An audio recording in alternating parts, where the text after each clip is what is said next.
চরমোনাই কি কেন খারাপ জানতেছেন? আপনার কাছে মেসেজটা কি? কি মেসেজ পেয়েছেন?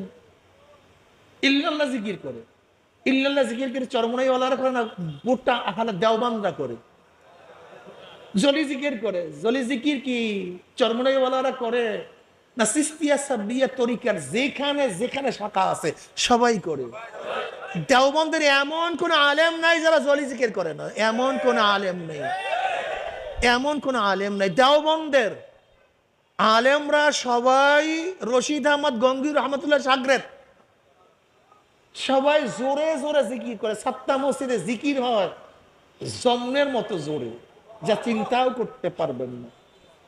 একসাথে সুর মিলাইয়া ইল্লাল্লাহর জিকির যে আমরা পড়ি, এটা কোরআনে আছে, হাদিসে আছে। রাসূলের 63 বছরের জীবন ইতিহাসে এমন একটা আমল আমি কিয়ামতের সকাল পর্যন্ত আজকে চ্যালেঞ্জ দিয়া যাই, যদি কেউ দেখাইতে পারেন দুইটা কান কাটটা প্লেটে রেখে অত্র এলাকা ছেড়ে দেব, চিরজীবনের জন্য কিশোরগঞ্জের এড়িয়ে আসবো না। আল্লাহ নবীর হাদিস থেকে একটা প্রমাণ দেখান যে আল্লাহ নবী 63 বছরের জীবন ইতিহাসের কোন একদিন সাহাবায়ে কেরামদেরকে সঙ্গে নিয়ে উচ্চ স্বরে সমস্বরে জোগাড় দিয়ে জিকির করছেন।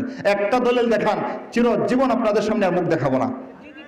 কিন্তু আছে রাসূলের হাদিসে আছে এমন দৃষ্টান্ত নাই, বরং রাসূলের জিকিরের দৃষ্টান্ত উম্মাহাতুল মুমিনিনদের বিবরণে পাওয়া যায়। তাহাজ্জুদের সময় রাসূল উঠতেন, ওইটা তাহাজ্জুদের সালাত পড়তেন, পয়রা অনেক সময় ফজরের সালাতের আগে যদি একটু সময় গ্যাপ থাকতো ওই সময়টাতে, অথবা তাহাজ্জুদের সালাত পড়ার আগে রাসূল মুসাল্লায় বসে বসে নীরবে নিভৃতে একা একা অনুচ্চ আওয়াজে আস্তে আস্তে আল্লাহর জিকির পড়তেন।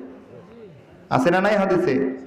সুতরাং যেই জিকিরের বিবরণ হাদিসে আছে সেইটা আপনি আমল করেন, জিকিরের সব পাইবেন, জিকিরের ফজিলত আপনার সারা শরীরে ফুটে উঠবে। কিন্তু যে জিকির রাসূল করেন নাই, আপনি সমাজের মানুষকে দেখাইবার জন্য মন গড়া হাদিস বানাইবেন, এমন ভাবে জিকির করো যাতে লোকে পাগল বলে, এগুলো তো ডাহা মিথ্যা, আল্লাহর নবীর নামে কত বড় মন গড়া বানোয়াট হাদিস। আকসিরু যিকরাল্লাহি হাত্তা ইয়াকুলু মাজনুন, আছে না কিছু জাল হাদিস এরকম? আকসিরু যিকরাল্লাহি হাত্তা ইয়াকুলুন নাসু মাজনুন, তোমরা আল্লাহর জিকির এমন ভাবে করো যাতে করে মানুষ পাগল বলে। এই জুরে সুরে পাগলামি জিকির করবার লেগা আল্লাহর নবীর নামে মিথ্যা কথা বানায় লইছে। আল্লাহর কসম, এটা ডাহা মিথ্যা কথা। আল্লাহর নবী এমন কোন কথা বিশুদ্ধ সনদে কোন হাদিসের কিতাবে নাই, এমন কোন কথা আল্লাহর নবী বলেন নাই। বানাইতে কে লেগে জানেন নি? ওই যে মন করা আমলটা করে এটারে সাবিত করবার লেগে মন করা হাদিস বানায় লইছে। সাহস কত বড়! আল্লাহ নবী অন্য হাদিসে বলেছেন, মান কাযাবা আলাইয়া মুতাআম্মিদান ফালইয়াতাবাওয়া মাকআদাহু মিনান নার, জেনে বুঝে স্বেচ্ছায় সজ্ঞানে যারা আমার উপর কোনো মিথ্যা কথা রটনা করবে সে যেন নিজের ঠিকানা জাহান্নামে আগে কইরা লয়। এত বড় ধমকি আল্লাহ নবীর পক্ষ থেকে।